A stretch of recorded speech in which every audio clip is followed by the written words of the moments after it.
Ani nga video atong tunan ang pagkamahinungdanon ug ang pagkabililhon sa dugo. Atong basahon sa Hebreo 9:22. Sumala sa balaod hapit ang tanang butang kahinluan pinagi sa dugo ug mapasaylo lamang ang sala kun kini kapaagasan og dugo. Balaod sa Dios na kinahanglan nga ang sala mapaagasan og dugo. Walay sala nga mapasaylo gawas kun kahugasan kini sa dugo. Sa Old Testament, ang dugo sa mga turong baka, sa mga kanding, ang ilhanan na iya ka sa Diyos. Ato basahon sa Exodo 12:13. Yan ang gabion na suruyon ko ang Ehipto, pamatyon ang tanang panganayng anak sa tao, ug sa mananap. Silutan ko ang tanang Diyos sa Ehipto. Ako ang Ginoo nga inyong Diyos. Ang dugo mo ay ilhanan sa mga balay nga inyong puy-an. Inikakita ko sa dugo sa iluhan ko kamo ug walay kadaot nga moabot kaninyo. Ini kastigo ko sa Ehipto. Sa panahon nila Moses sa Old Testament, kung walay dugo nga ipahi diha sa haligi sa pultahan sa balay ug sa ibabaw niini ang ilang mga anak nga panganay lalaki mamatay. Apan kung dunay dugo kini nga ipahi diha sa haligi sa pultahan ug sa ibabaw sa iluhan na kani sa Ginoo. Iyon ana ang pagkamahinungdanon sa dugo. Sa Leviticus 16:14 ngadto sa 17, ug magkuha siya og dugo sa baka ug pinagi siya ang mga tudlo, iwisik niya kini sa ibabaw sa takop sa makapito sa tubangan sa takop. Unya ihawon niya ang kanding kahalad tungod sa sala sa katawan ug dadon niya ang dugo niini ngadto sa dapit nga labing balaan. Unya himuon niya kini iyang gihimo sa dugo sa baka. Pinagis magwisik niini sa ibabaw sa atubangan sa takop. Sa ingon ini himuon niya ang seremonya sa paghinlo sa dapit nga bingbalaan tungod sa kahugawan sa katawhan sa Israel ug sa tanang nilang sala. Himuon usab niya kini sa tulda kataguanan ana sa ilang taliwala nga nahugawan usab. Kinahanglan nga walay tawo nga tuwa sa sulod sa tulda nga taguanan inig sulod niya aron paghimo sa seremonyas sa pagpapasasala dito sa dapit nga labing balaan hangtod nga bubula siya human siya makahimo sa seremonyas sa pagpapasasala alang sa iyang kaugalingon ingon man sa iyang panimalay ug sa tibuok katilingban sa Israel. Alang usab sa kapasaylohan sa mga sala sa katawhan sa Old Testament, kinahanglan nga adunay mamatay nga mananap baka man o kanding. Ang ihalad tungod kay ang dugo mao'y pinaka-importante nga makapapas sa mga sala sa katawhan.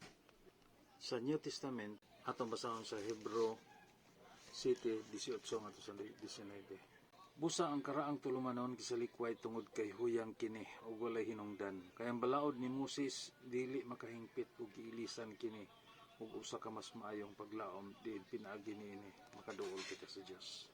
So katong mga dugo sa mga hayop nga mao'y hugas sala sa Old Testament, uyang lang daw, dili makahingpit. Nga naman, atong basahon sa Hebreo 10:11. Adlaw-adlaw ang matang pari nga Hudiyo magbuhat siyang relihiyosong tulumanon ug magsubli-subli paghalad sa samang mga sakripisyo. Apan kini mga sakripisyo dili gayud makawagtang sa mga sala. Dili makahingpit sa samang mga halad, apan dili gyud makawagtang sa mga sala. Buot pasabot matabunan lang ang mga sala pinagi sa dugo sa mga hayop. Kaya ang tao makasala man, ang pare magsubli na sa halad ug sakripisyo. Alam itong halad para sa sala. Ug mausab kini gibuhat karon kada mga reliyon karon nga sige po pangayo og pasaylo. Sige pon o hinulsol. Tungod kay ilang pagtuo na makasala na pod, magkuan na pod, ngayo na pagpasaylo. Mao nga sa pagkakaroon ang Dios nangita og paagi nga ang tanang sala sa tao mapapas tanan, wash out tanan. Atong basahon sa Hebreo 10:9. Unya mingon siya, ani ako o Dios aron pagtuman sa buot mong ipabuhat kanako. Busa gisalikway sa Dios ang tanang mga karaang sakripisyo o giilisan kini sa sakripisyo ni Kristo. Gisalikway sa Dios ang karaang tulumanon ug giilisan kini sa sakripisyo ni Kristo. Hebreo 9:12. Misulod si Kristo sa labing balaang nga dapit, makausa lang ug alang sa tanang panahon. Wala siya magdala sa dugo sa mga kanding o sa mga nating baka aron ihalad. Ang iyang gihalad mao ang iyang kaugalingong dugo. Yatagan kita niya sa kaluwasan nga walay katapusan.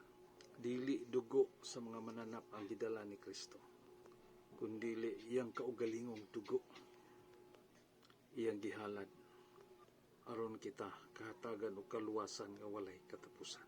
Hingpit nga kaluwasan. Atong basahon sa Hebreo 10:10. Tungod kay gituman ni Jesucristo ang buot ipabuhat sa Dios kaniya, nahinluan kitang tanan sa sala pinagis sa paghalad siyang kaugalingong lawas sa makausa lamang ug alang sa tanang panahon. Makausa lamang niya gihalad ang iyang kaugalingong lawas alang sa kahimpitan sa kapasaylohan sa tanang sala sa katawhan ug alang kini sa tanang kapanahonan. Atong basahon sa Hebreo 10:14. Busa pinagi sa usa ka sakripisyo gihingpit niya hangtod sa kahangturan kadtong nahinluan sa sala. Pinaagi atong usa ka sakripisyo ni Kristo nga imong gituohan siya kinasing-kasing. Naginulusol ka sa imong mga sala ug imo siyang gidawat sa imong kinabuhi. Isip Ginoo maluluwas sa imong kinabuhi. Ang sala nimo sa una, karon nimo nga sala ug sa umaabot pa nimong sala nga wala pa nimo nabuhat, gipasaylo na sa Ginoo tanan. Bayad na tanan. Ingon ana ang kabililhon sa dugo ni Kristo. Dili sama sa dugo sa mga hayop sa unang panahon na magsubli-subli. Kung makasala ang tao, subli na sa daghalad. Pero kang dugo ni Kristo, bisan ang sala nimo nga wala pa nimo nabuhat, bayad na tanan. Pinagi itong sa kasakripisyo niya. Ngunit pinaka kahibulungan kayo ang dugo ni Kristo. Mao nga ang tao nga nakasinati o naka-experience sa paghugas sa dugo ni Kristo, siyang kaugalingon. Siya lang ang Ginoo na sayod ana. Sayod gid siya. Masigurado na iyang kaluwasan. Tungod kay doon resulta, doon kabaguhan nga maabot siyang kinabuhi.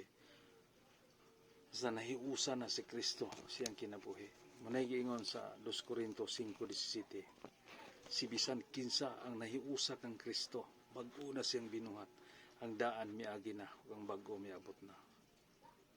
Munay timailhan sa katao nga nahiusa na si Kristo. Nahugasan na siya sa dugo ni Kristo. Hinaot nga inyo ni nga masabtan o ma-apply ninyo sa matag-usan ninyo kakinabuhi. Mintras mahigayon pa. Usisahan nyo o sabtagin maayo na daghan magay nagtuo kang Kristo ron, pero sigurado na ba na si Kristo sa imong kinabuhi, nahugasan na ba ka sa dugo ni Kristo? Kung wala, pag-reconcile sa Ginoo mintras di pa ulahi ang tanan. Bisag unsa ka bright sa tao, basta wala may usas Kristo, di ginadawaton sa Ginoo. Hinaot ngayon sabtan ang pulong sa Ginoo. God bless sa tanan.